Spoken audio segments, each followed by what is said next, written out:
Kickstand Enhancement. My Kawasaki Versys X300 suffers from a too small of a pad on the kickstand.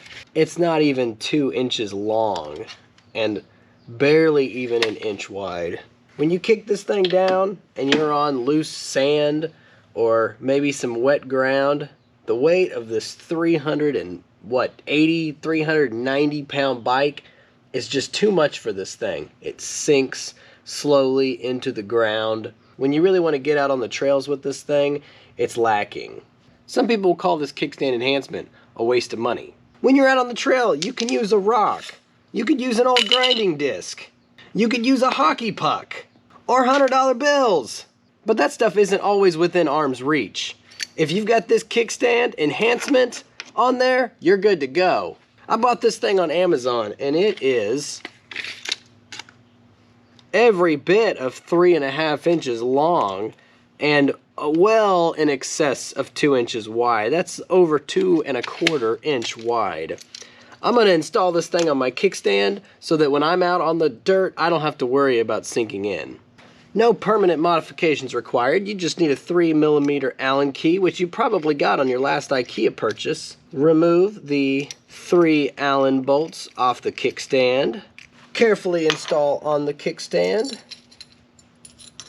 This is a lot easier to do if you've got a center stand. Probably would be a good idea to put Loctite on this thing, but it's such an easy install, I will go back and do that after. Famous last words.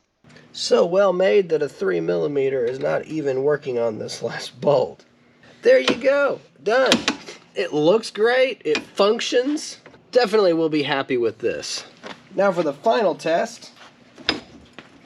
Take the bike off the center stand. Bam, lovely. People are just going to be asking me, where did you get that thing? I gotta have one for myself. This was on Amazon, not sponsored. I just found it and thought it seemed like a pretty cool idea. They had 3 different colors. I went with the gray color. I thought it would match my bike a little better. It actually kind of looks a little more blue. On my KLX, I had a aftermarket kickstand because the previous owner had lowered the bike. They had put a shorter kickstand on it, but it was made out of aluminum. And I had a friend that can do aluminum welding. He somehow welded an aluminum plate to the bottom of it to give it a bigger footprint. So on this one, I was able to do it without welding. I bought that part. I think it was like 20 bucks maybe. Waste of money or kickstand enhancement? That's for you to decide. Thanks for watching. Subscribe if you want to see more videos like this.